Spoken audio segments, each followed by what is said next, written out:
देखो इधर देखो, इसमें भी वही आने वाला है। देखो कल अपन ने क्या पढ़ा था, कुछ फॉर्मूले हैं या सवाल जो दिए गए थे उनकी आइडेंटिफिकेशन पढ़ी थी अपन, है ना, कि सवाल अपने को कैसे दिया जाएगा, कौन से फॉर्मूले से ये रिलेटेड होगा, है ना। तो ध्यान ये रखना आपको कि अगर 1/, में दिया जाए, 1/, को रूट में या बिना रूट के दिया जाए, तब अपन परफेक्ट स्क्वायर बना के सोल्व कर सकते हैं। आई ना बात? कल इतना ही पढ़ा था। आज उससे अलग देखो क्या पढ़ेंगे कि अगर ऊपर 1 की बजाय कोई आपको दूसरी वैल्यू दे दी जाती है, क्या दे दी जाती है? 1 की बजाय कोई दूसरी वैल्यू, मतलब कांस्टेंट होगा तो कोई दिक्कत नहीं है। यानी आपको ये दे दिया कि 1/x² + 3x + 9 है, इसकी कोई दिक्कत है नहीं। अगर इसकी बजाय आपको ये दे दिया कि 9/x² + 3x + 9, इसकी भी कोई दिक्कत नहीं है, ठीक है। क्यों? क्योंकि इस 9 को अपन यहां से हटा के 1 बना के इंटीग्रेशन के बाहर रख सकते हैं, तो जिस तरीके से ये होगा वैसे ही ये हो जाएगा, ठीक है। लेकिन दिक्कत अपने को तब आती है जब ऊपर कोई एक टर्म अपने को यूं दे दी जाए कि ax + b, मतलब x की टर्म में कोई ना कोई वैल्यू होगा, है ना, और अपॉन में स्क्वायर में दे दिया, यानी x² + 3x + 9 दे दिया, ठीक है। या फिर यूं समझ लो कि इसको यूं ना देकर यूं दे दिया कि px + b अपॉन में px + q अपॉन में ax² + bx + c, इस फॉर्म में दे दिया, है ना। ऊपर भी x की टर्म है, अपॉन में भी क्वाड्रेटिक इक्वेशन, है ना। अब आपका जो कल आपने सीखा था वो तरीका लागू नहीं होगा, आई ना बात समझ, है ना। थोड़ा सा पार्ट होगा इसके इंटीग्रेशन का, जो कल आपने सीखा था ना, वो इसका थोड़ा सा पार्ट होगा, ठीक है। यानी काम में वो पार्ट भी आएगा, लेकिन उस तरीके से ये पूरा सोल्व नहीं होगा। पहली बात तो ये देख लो कि ये ऊपर px + q है ना, उसमें हो सकता है आपको q की वैल्यू 0 दे दी जाए, 0 दे दी जाए, मतलब सिर्फ अकेली x की टर्म, है ना। हो सकता है x का कोएफिशिएंट यानी p की वैल्यू आपको 1 दे दी जाए, है ना। तो ऐसी कंडीशन में ही जो अपन तरीका पढ़ने जा रहे हैं वो लागू होगा। कल जो आपने सीखा था वो आपका तब लागू होगा जब आपको 1/, में या कांस्टेंट के अपॉन में क्वाड्रेटिक इक्वेशन दी जाए, चाहे वो रूट में हो चाहे बिना रूट, ठीक है।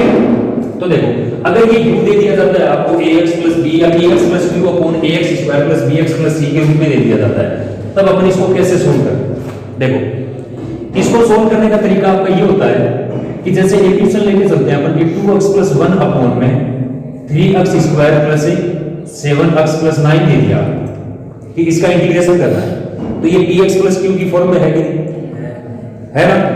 तो इसके लिए आपका एक तरीका लागू होता है, कौन सा, कि अगर आपको कोई क्वेश्चन इंटीग्रेशन करने के लिए px + q अपॉन में ax² + bx + c dx इसकी फॉर्म में दिया गया है, तो ऊपर वाला जो px + q है, ठीक है, इसको अपन कन्वर्ट कर देते हैं किसमें कि d/dx को फिर अपॉन में, यानी ax² + bx + c, यानी ऊपर वाली जो px + q की वैल्यू है ना, उसको अपन इसके डिफरेंशिएशन से बदल देते हैं। आई बात सुन,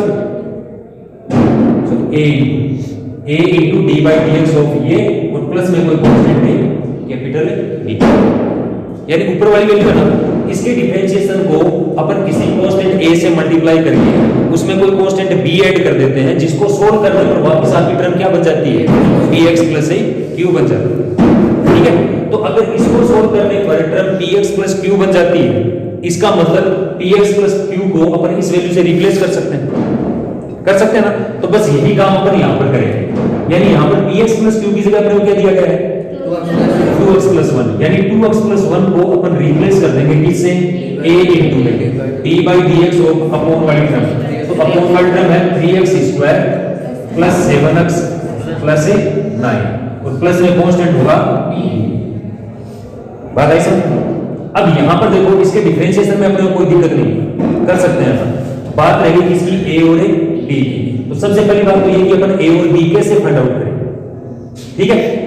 तो देखो ये तो सिर्फ अपना लिखने का कांसेप्ट है, ये वैल्यू इक्वल किसके आएगी, a * में इसका डिफरेंशिएशन मतलब 6x + 7 और प्लस में b, और ये किसके इक्वल आएगा, 2x + 1 के, ठीक है। तो RHS में अगर अपन देखें तो x का जो कोफिशिएंट है वो 6a होगा कि नहीं होगा? भाई इस ब्रैकेट को अगर अपन एक्सपेंड करें, है ना, तो अक्स का कोफिशिएंट कितना होगा? 6a होगा। अगली बात समझ, इधर अक्स का कोफिशिएंट कितना है? 1 2। अक्स का कोफिशिएंट 2 है, तो सीधा सीधा आप कंपैरिजन कर दो, है ना, बाय कंपेयरिंग ऑफ कोफिशिएंट्स। तो कोफिशिएंट का कंपैरिजन करेंगे तो इधर से तो हो जाएगा 6a इक्वल टू 2, तो a equal to 2/6, sorry 2/6 equal to 1/3, यानी a की वैल्यू यहां पर अगर अपन 1/3 रखें तब, ठीक है। और b की वैल्यू अपन और कैसे फाइंड आउट करें? तो b अपने आप में कांस्टेंट है कि नहीं है, और यहां पर कांस्टेंट है, a से मल्टीप्लाई करने पर 7a भी कांस्टेंट बनेगा ना। तो कांस्टेंट का कंपैरिजन करेंगे तो 7a plus b equal to, इधर कांस्टेंट क्या है? 1, तो इक्वल टू हो जाएगा 1। आई बात समझ? अब a की जो वैल्यू अपन ने फाइंड आउट की थी वो वैल्यू अपन यहां पर रख देते हैं, ठीक है। तो 7/3 हो जाएगा प्लस b इक्वल टू 1, तो b इक्वल टू 1 माइनस 7/3, मतलब माइनस का 4/3। तो b की वैल्यू क्या जाएगी? माइनस का 4/3, और a की वैल्यू क्या होगी? 1/3। अगर ये दोनों वैल्यू अपन यहां पर रखते हैं तो इसको सोल्व करने पर वापस क्या बन जाता है? 2x + 1 बन जाता है, ठीक है। यानी 2x + 1 को अगर a और b की यहां पर वैल्यू रखनी तो अपन कैसे बदल सकते हैं कि 2x + 1 इक्वल टू क्या हो जाएगा?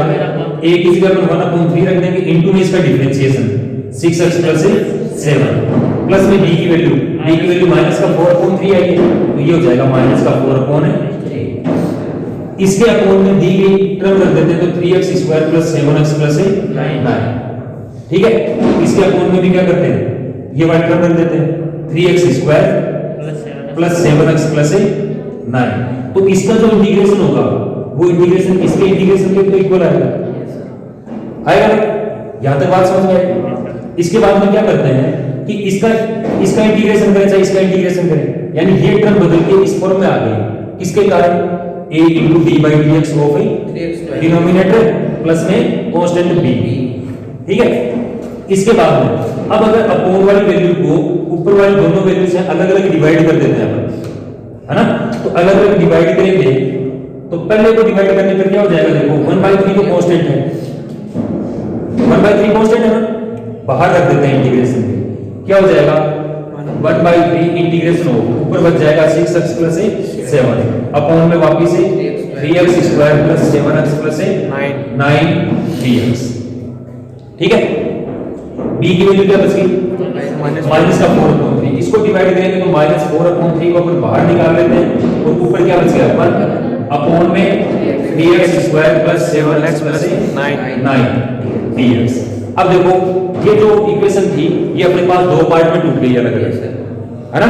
इस पार्ट का अगर अपन इंटीग्रेशन करें तो अपॉन वाली वैल्यू को अपन t मान ले तो ऊपर वाला रिप्लेस हो जाएगा, तो इसका इंटीग्रेशन हो गया। इसके बाद में इसका इंटीग्रेशन कैसे करें अपन? परफेक्ट स्क्वायर बना के, है ना।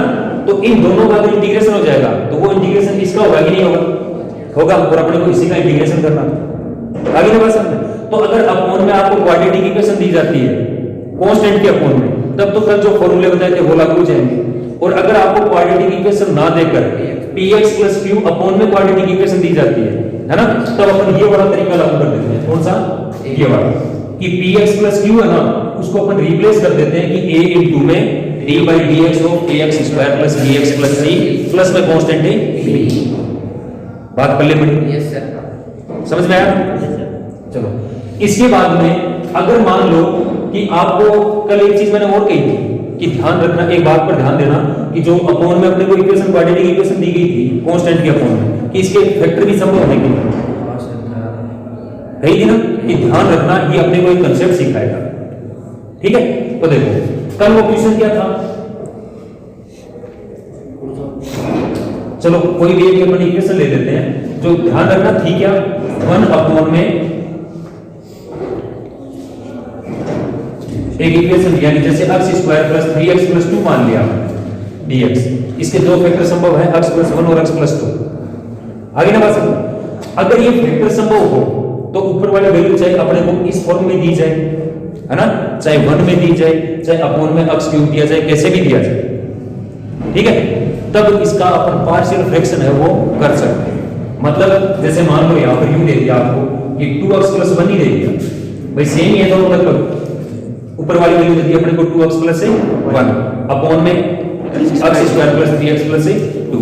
अब चाहे तो अपन इसका सॉल्यूशन है वो इस इक्वेशन के आधार पर भी कर सकते हैं कि नहीं। और कल मैंने आपको एक फैक्टर के लिए कहा था, तो अगर अपन इसके फैक्टर कर दें तो ये u भी तो हो जाएगा कि 2x प्लस 1 अपॉन में x plus 1 into x plus 2 dx upon वाली क्वाड्रेटिक इक्वेशन उसके फैक्टर कर दिया अपन, ठीक है। इधर देख बेटा, इधर भी नहीं दिखाई वहां पर भी नहीं दिखा, दिखे तो ये तो दिखे, ठीक है, यूं समझता है। तो देखो अगर इसके फैक्टर संभव है ना, तो अपने पास दो ऑप्शन हो जाते हैं। कौन कौन से? अपन चाहे तो इससे भी कर सकते हैं बिना फैक्टर किए, है ना। और अगर अपन इसका पार्शियल फ्रैक्शन करना चाहें तो उससे भी अपन सोल्व कर सकते हैं, ठीक है। पार्शियल फ्रैक्शन का मतलब क्या होता है कि जैसे मान लो यही इक्वेशन है ना, इसका अगर पार्शियल फ्रैक्शन करेंगे तो px प्लस q अपॉन में, फ्रैक्शन की बात करें तो फ्रैक्शन आपको यूं में दिए जाएंगे x plus a x minus b x plus c, इसी टाइप से दिए जाएंगे फ्रैक्शन, है ना। तो यहाँ पर फ्रैक्शन पर अपने को ध्यान देना है कि इसके फ्रैक्शन अपने को कैसे मिलते हैं। जैसे मान लो इसके दो फ्रैक्शन मिल गए अपने, क्या मिल गए? दो फ्रैक्शन मिल गए। इन दोनों फ्रैक्शन को सोल्व कैसे करेंगे अपन कि इनको सीधा सीधा ना अपन अलग अलग तोड़ देते हैं कि कैपिटल A अपॉन में पहला fraction x plus a plus capital B upon दूसरा फ्रैक्शन x माइनस b, ठीक है। तो जैसे अपन ने यहाँ पर a और b की वैल्यू फाइंड आउट की थी ना इस कांसेप्ट में, वैसे ही इसमें भी a और b की वैल्यू फाइंड आउट करने का एक तरीका है, ठीक है। अगर उसके आधार पर अपन a और b की वैल्यू फाइंड आउट करके यहाँ पर रख देते हैं, जैसे मान लो इसकी वैल्यू 2 आ गई, क्या आ गई? 2 आ गई, इसकी वैल्यू 4 आ गई, है ना। तो यहाँ पर 2 आया तो 2 into integration of 1 upon x plus a कह सकते हैं अपन, कह सकते हैं ना। इसी टाइप से अगर b की वैल्यू जैसे मान लो माइनस का 4 आई तो माइनस 4 को अपन ने बाहर रख दिया, 1 upon x minus b dx। अब अपन इसका इंटीग्रेशन भी कर सकते हैं log x प्लस a, इसका इंटीग्रेशन भी कर सकते हैं log x minus a b, आई ना बात समझ। तो इस प्रकार जब अब देखो जितनी फॉर्म थी ना आपकी उन सब में कंपैरिजन कर लेना। पहले अपने पास 6 फॉर्मूले थे, 1 अपॉन रूट में a square plus x square, a square minus x square, 1 upon root में x square minus a square. फिर यही तीनों टर्म 1 अपॉन में बिना रूट के थे, है ना। लेकिन ये 6 फॉर्मूले कब लागू होते हैं? ये तब लागू होते हैं जब आपको ऊपर 1 दिया जाए और अपॉन में एक क्वाड्रेटिक इक्वेशन रूट में या बिना रूट के दी जाए, ठीक है। फिर दूसरी स्थिति अपनी ये बनी थी कि ऊपर 1 की बजाय अगर px प्लस q की फॉर्म में कोई वैल्यू दे दी जाए और अपॉन में एक क्वाड्रेटिक इक्वेशन, है ना, तब अपन उसका इंटीग्रेशन है वो इस तरीके से कर सकते हैं, ठीक है। अब इस तरीके से करने की बजाय मान लो कि इसके फैक्टर संभव हो रहे हैं, इसके फैक्टर संभव नहीं हो और px प्लस q की फॉर्म में दिया जाए, तब तो अपन यही तरीका लागू करेंगे। लेकिन बाय चांस मान लो कि इसके फैक्टर भी पॉसिबल है और ऊपर value of px plus q की फॉर्म में भी आपको दी गई है ना, तब अपन पार्शियल फ्रैक्शन है वो भी लागू कर सकते हैं, ठीक है। तो पार्शियल फ्रैक्शन करेंगे तो वो u लागू हो जाए, ठीक है। अब पार्शियल फ्रैक्शन में मतलब सीधा सीधा अपन u नहीं लिखेंगे, जैसे आपको फ्रैक्शन दिए गए ना उन पर डिपेंड करता है कि किस टाइप का फ्रैक्शन है, उसके आधार पर अपन ऊपर वाली वैल्यू रखें। जैसे इनमें देखो दोनों में x की वैल्यू x की पावर 1 थी कि नहीं थी ना। तो अगर दोनों में x की पावर 1 है तो अपन एक एक वेरिएबल अपॉन में फैक्टर क्या करेंगे, एक एक वेरिएबल अपॉन में फैक्टर रखते जाएंगे, ठीक है। जबकि मान लो इसमें से एक फैक्टर आपको u मिल गया, x स्क्वायर प्लस a मिल गया, क्या मिल गया? x square plus a। तो अब इसका जो पार्शियल फ्रैक्शन है ना वो अलग टाइप से होगा। इसके लिए तो ये सेम टू सेम रहेगा, 1 वेरिएबल अपॉन में फैक्टर। लेकिन इसमें x की पावर कितनी है? 2, तो इसमें कम से कम 2 वेरिएबल होने चाहिए आपके पास, बात आई समझ, है ना। तो इसका अगर अपन पार्शियल फ्रैक्शन करेंगे तो इसका फ्रैक्शन यूं लिखा जाएगा ax प्लस b अपॉन में x स्क्वायर प्लस a। बात समझ में आई? तो फिलहाल पार्शियल फ्रैक्शन है ना उसको छोड़ो, आप अपन थोड़ा सा जिक्र बाद में करेंगे इसका, ठीक है ना। फिलहाल अपने को क्या सीखना है कि कल अपने को जो फॉर्मूले दिए गए थे वो 1 अपॉन रूट में थे और बिना रूट के थे, यानी कांस्टेंट अपॉन में रूट में और बिना रूट में थे, ठीक है। सबके अपॉन में क्या थी? क्वाड्रेटिक इक्वेशन थी, ठीक है। तो उन क्वाड्रेटिक इक्वेशन को अपन परफेक्ट स्क्वायर बना के सोल्व कर सकते हैं, उसके बाद में नया जो क्वेश्चन बनता है वो आपका इस फॉर्म का बनता है px प्लस q का, ठीक है। तो अगर px प्लस q के अपॉन में आपको क्वाड्रेटिक इक्वेशन दी जाती है ना, तब अपन अपॉन वाली इक्वेशन है उसके अपन फैक्टर देखते हैं। अगर फैक्टर हो रहे हैं तब तो अपन पार्शियल फ्रैक्शन लागू कर सकते हैं, अगर फैक्टर नहीं हो रहे हैं तब पार्शियल फ्रैक्शन की बजाय अपन px प्लस q को बदलेंगे किससे, a into d by dx of denominator plus में कांस्टेंट है b। आई बात समझ में? तो ये मेथड को क्लियर होगा शायद, कैसे अपन a और b की वैल्यू फाइंड आउट करेंगे, कोई दिक्कत है? अब आपका पार्शियल फ्रैक्शन कब काम में आएगा, जब आपको ax प्लस b दिया जाए चाहे कांस्टेंट दिया जाए, लेकिन अपॉन में जो वैल्यू दी गई है उसके फैक्टर पॉसिबल हो। अगर फैक्टर पॉसिबल होंगे तो अपन उसके आधार पर पार्शियल फ्रैक्शन के आधार पर उसका इंटीग्रेशन कर सकते हैं, ठीक है। चलो तो अब आगे क्वेश्चन बताओ जरा कौन कौन से आ रहे हैं। कल अपन पार्शियल फ्रैक्शन है वो सीखेंगे कि पार्शियल फ्रैक्शन कब कब और कैसे संभव हो। कितने करवा दिए थे? 5 तक करवा दिए थे। एक तुम्हें फर्स्ट और सेकंड दोनों हो गए थे क्या? है? चलो अब 6 का फर्स्ट देखो, बढ़िया क्वेश्चन है आपका। 6 में फर्स्ट आपको दिया गया है, कितना दिखाई दे रहा है? पहली तो बाहर देखो, यहाँ पर यहाँ पर सही है सर, एक ही ले जा रहे हैं e की पावर x अपॉन में e की पावर 2x प्लस 2e की power x cos alpha plus 1 dx ये दिया गया है, ठीक है। ध्यान से देखना, बहुत बढ़िया क्वेश्चन है। यहाँ पर देखो, अगर ये क्वाड्रेटिक इक्वेशन होती है, यानी मतलब x स्क्वायर की फॉर्म में होती तब तो अपन सीधे सीधे परफेक्ट स्क्वायर बना सकते थे ना, लेकिन ये x स्क्वायर की फॉर्म में ना होकर e की पावर x मतलब एक्सपोनेंशियल फॉर्म में, ठीक है।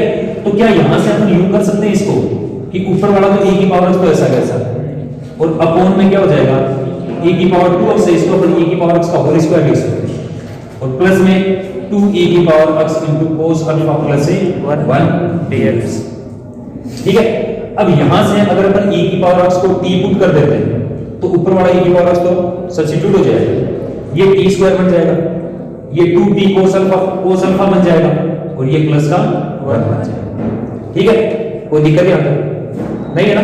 तो देखो यहां से अपन मान लेते हैं let e to the power x equal to t, तो e to the power x dx equal to dt, तो dx इक्वल टू क्या हो जाएगा dt upon e to the power x। वापस सब्स्टिट्यूट करेंगे तो integration of e to the power x ऐसा कैसा अपॉन में t square plus 2t cos alpha plus 1 dx, sorry dt by e to the power x, e to the power x से e to the power x से cancel, क्या बच गया integration of 1 upon t square plus 2t cos alpha plus 1 बच गया। लेकिन अब अपने करना क्या है, परफेक्ट स्क्वायर बनाना। तो परफेक्ट स्क्वायर बनाने के लिए आपको क्या बताया था कि जो वेरिएबल है उसका कोएफिशिएंट 1 होना चाहिए, यहाँ पर 1 है। फिर परफेक्ट स्क्वायर बनाने के लिए अपन क्या करते हैं, उसकी पावर 1 का कोएफिशिएंट देखते हैं। तो यहाँ पर पावर 1 का कोएफिशिएंट क्या है 2b है और cos अल्फा है, तो 2 cos अल्फा को अगर अपन 2 से डिवाइड करें तो क्या बचेगा cos अल्फा। तो यहाँ पर cos अल्फा का स्क्वायर है वो तो आप ऐड कर दो, तो cos स्क्वायर अल्फा का ही स्क्वायर माइनस कर देते हैं, तो प्लस का 1 है ही और माइनस का cos स्क्वायर अल्फा dt। कोई दिक्कत नहीं है ना? अब इन तीनों टर्म को अगर अपन देखें तो a square plus 2ab plus b square, यानी ये किसका होल स्क्वायर हो गया a प्लस cos अल्फा का होल स्क्वायर हो गया। तो यहां से अपन इसको क्या लिख सकते हैं कि इंटीग्रेशन ऑफ 1 अपॉन इन तीनों टर्म के अनुसार आ जाएगा t प्लस cos अल्फा का होल स्क्वायर प्लस अब 1 माइनस cos स्क्वायर है तो क्या बच जाएगा sin स्क्वायर। sin स्क्वायर मतलब अपन इसको क्या लिख सकते हैं sin अल्फा का होल स्क्वायर और ये वापस से dt, ठीक है। अब चाहो तो यहाँ पर t प्लस cos अल्फा को फिर सब्स्टिट्यूट कर लो, है ना? और नहीं तो फिर आप ऐसे याद कर लो कि जो फॉर्मूला आपके पास लिखवाया था उसमें परफेक्ट स्क्वायर बनाने पर x प्लस a या x माइनस a का होल स्क्वायर बनता है, ठीक है। तो यहाँ पर x प्लस a की तरह होल स्क्वायर बन रहा है, तो इस टर्म को अपन ऐसा कैसा काम में ले लेते हैं, है ना? तो 1 अपॉन में ये अक्स स्क्वायर की तरह और ये ए स्क्वायर की तरह, तो 1 upon X square plus a square क्या होता है? 1 अपॉन अक्स स्क्वायर 1 अपॉन ए टेन इनवर्स अक्स अपॉन ए, अक्स की जगह अपन T plus a cos alpha, ठीक है। तो a की जगह तो आ जाएगा sin अल्फा, मतलब 1 upon a sin alpha into में टेन इनवर्स अक्स अपॉन ए होता है और अक्स की जगह है t plus a cos alpha upon में sin alpha plus a c, ठीक है। अब t की वैल्यू आप वापस रखेंगे तो क्या हो जाएगा? 1 अपॉन sin अल्फा, t की वैल्यू आपकी क्या थी? e की पावर x, तो टेन इनवर्स से e की पावर e to the power x plus a cos alpha upon a sin alpha plus a c, तो ये आपका इंटीग्रेशन है वो जो कर सकते हो, हाँ कर सकते हो ना? उतारोगे क्या? रुको एक और छोटा सा क्वेश्चन मैं करवा देता हूँ साथ, इसी का सेकंड पार्ट है ना, वो बिल्कुल आसान सा है। देखो integration of 1 plus tan square x दिया गया आपको और अपॉन में root of tan square x plus 3 dx, ठीक है। समझा देता हूँ, ये आप लोग करना। 1 प्लस टेन स्क्वायर को हम क्या लिख सकते हैं? सेक स्क्वायर, अपॉन में टेन स्क्वायर का टेन स्क्वायर आ जाएगा और 3 है इसको अपन रूट 3 का होल स्क्वायर लिख सकते हैं ना। तो ये सोल्व करने पर क्या हो जाएगा? सेक स्क्वायर एक्स अपॉन में रूट ऑफ टेन एक्स का एक बार स्क्वायर लिख देते हैं और प्लस में ये रूट 3 का स्क्वायर dx। अब यदि अपन टेन एक्स को t पुट कर दें तो सेक स्क्वायर एक्स तो रिप्लेस हो जाएगा, है ना। तो ये क्या बन जाएगा? t स्क्वायर और प्लस में ये रूट 3 का स्क्वायर, मतलब 1 अपॉन रूट में t square x square plus a square का फार्मूला लागू हो जाएगा, log x plus root x square plus a square. तो x की जगह मतलब x की जगह अपने t मान रखा है ना, तो log t plus root t square plus a square हो जाएगा। तो t की जगह वापस वैल्यू रखेंगे तो log 10x प्लस रूट में 10 स्क्वायर x प्लस में 3 हो जाएगा। आसान सा, चलो ये वाला उतार दो आप पहले।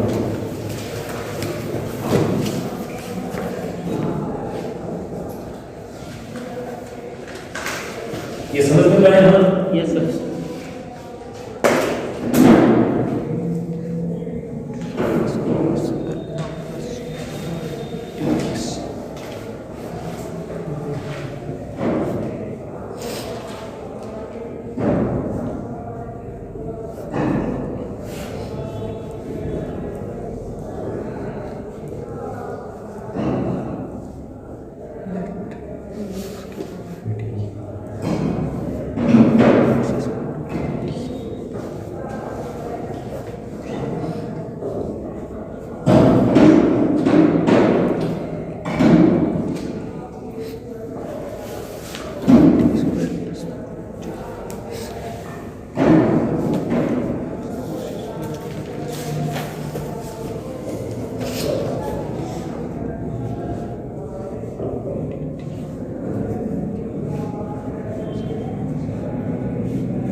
उतार लिया जी?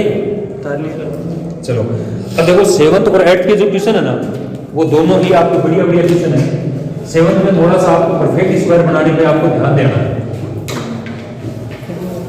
तो दोनों में से एक बता दूं या दोनों बताऊं? एक बता दो। मुझे यूं लगता है फर्स्ट की बजाय जो सेकंड है ना 7th का वो हार्ड रहेगा, तो वही बता देता हूं, ठीक है। सेवंथ का फर्स्ट है वो समझा देता हूँ उसे। देखो सेवंथ में फर्स्ट है वो आपको दिया गया है कि इंटीग्रेशन ऑफ 1 अपॉन में root 3x minus 2 minus x square, जबकि सेकंड में वो आपको क्या दिया गया है, इंटीग्रेशन ऑफ 1 अपॉन रूट में 4 प्लस 8x माइनस का 5x स्क्वायर dx, ये दिए गए। ठीक है, तो देखो यहां पर अगर अपन परफेक्ट स्क्वायर बनाएं तो दोनों ही क्वेश्चन में देखो x स्क्वायर है वो आपको क्या दिया गया है, नेगेटिव दिया गया है ना, और x स्क्वायर में देखो परफेक्ट स्क्वायर बनाने के लिए x है वो कभी भी नेगेटिव नहीं होता ना। दूसरी बात ये कि अगर इसको अपन पॉजिटिव बनाए तो पूरी वैल्यू नेगेटिव हो जाएगी, और रूट में अगर कोई वैल्यू नेगेटिव होती है वो क्या होती है, अनडिफाइंड होती है। ठीक है, तो इस माइनस को अपने को रूट के बाहर कभी निकालना है ही नहीं, अंदर ही रखना। ठीक है, तो यहां पर तो देखो x स्क्वायर का कोएफिशिएंट है वो सिर्फ माइनस है, यानी -1 कॉमन निकालने से एडजस्ट हो जाएगा, लेकिन यहां पर क्या है, माइनस का 5, इसका परफेक्ट स्क्वायर की बजाय इसका परफेक्ट स्क्वायर वो मुश्किल होगा, तो मैं ये करवा देता हूं, उसी पैटर्न से ये होगा सेम टू सेम।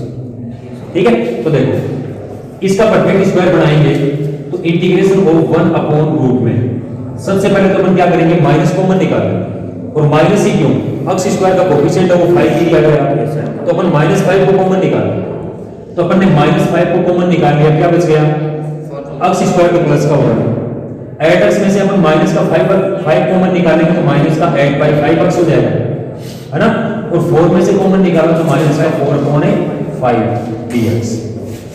ठीक है, अब इस पार्ट में अगर अपन देखें तो -5 तो मल्टीप्लाई में है, छोड़ दो एक बार, लेकिन इस पार्ट में अगर अपन देखें तो x स्क्वायर का कोएफिशिएंट तो प्लस का 1 हो गया ना, है ना। अब माइनस को छोड़कर अपन 5 को तो बाहर निकाल सकते हैं, वो प्लस 5 को तो निकाल सकते हैं ना, तो इस प्रकार बाहर रख देते हैं पर 1 upon root 5 integration of 1 upon root minus ऐसा कैसा, ये हो जाएगा x स्क्वायर। अब x का कोएफिशिएंट कितना रह गया, 8/5 रहेगा, तो 8/5 को अगर अपन 2 से डिवाइड करें तो 4/5। ठीक है, तो ये वैल्यू तो ऐसी वैसी माइनस का 8/5x। अब 4/5 का ना स्क्वायर ऐड कर देते हैं और उसी का स्क्वायर माइनस कर देते हैं, तो स्क्वायर करेंगे तो कितना होगा, 16/25 और माइनस का 16/25 और माइनस का 4/5 पहले से आई बात समझ। अब इन तीनों टर्म को अपन क्या लिख सकते हैं, x माइनस 4/5 का होल स्क्वायर। ठीक है, तो ये क्या हो जाएगा, 1/5 इंटीग्रेशन ऑफ 1 अपॉन रूट में माइनस तो ऐसा कैसा, ये हो जाएगा x माइनस 4/5 का होल स्क्वायर। अब ये दो वैल्यू बच गई, ध्यान रखना ये माइनस पूरे के मल्टीप्लाई में, ये दो वैल्यू बच गई, एलसीएम लेंगे कितना आ जाएगा, 25, ये माइनस का 16 और ये माइनस का 20, तो माइनस का 16 माइनस का 20 माइनस का 36, माइनस का 36 हो जाएगा, तो 36/25, इसको अपन यूं लिख सकते हैं 6/5 का होल स्क्वायर dx। ठीक है, अब इस माइनस से एक टर्म ये और एक टर्म ये दोनों को मल्टीप्लाई करेंगे तो ये तो माइनस की बजाय प्लस हो जाएगा, और ये पूरे के बाहर क्या आ जाएगा, माइनस आ जाएगा। ठीक है, तो 1/√5 तो ऐसा कैसा, इंटीग्रेशन ऑफ 1 में रूट बाहर माइनस से मल्टीप्लाई किया तो ये हो गया 6/5 का whole square, minus minus plus तो पहले आ गया, इसको माइनस से मल्टीप्लाई करेंगे तो माइनस का x माइनस 4/5 का होल स्क्वायर dx। अब यहां पर देखें तो x का कोएफिशिएंट +1 है, ब्रैकेट के अंदर तो प्लस का 1 ही है, ये कांस्टेंट है, तो a square minus x square का कर सकते हैं, तो 1 में root a square minus x square, integration क्या होता है, sin inverse x upon a, तो बाहर है वो 1/√5 तो ऐसा कैसा रह जाएगा, इंटीग्रेशन हो जाएगा sin इनवर्स x की जगह x माइनस 4/5 अपॉन में a मतलब 6/5 प्लस c। अब जाओ इसका एलसीएम लेके सोल्व करो, तो 5x माइनस 4 इसका एलसीएम इसके एलसीएम यानी 5 से 5 कैंसिल हो जाएगा, तो क्या बच जाएगा 1/√5 इनटू में sin inverse 5x minus 4/6 plus c, तो ये इसका एलसीएम है, वो हो जाएगा इंटीग्रेशन क्या मैंने कहा एलसीएम है बिल्कुल सही, पीरियड छोटा है, ठीक है, चलो। तो ये दोनों क्वेश्चन है वो एक तरीके के ही है।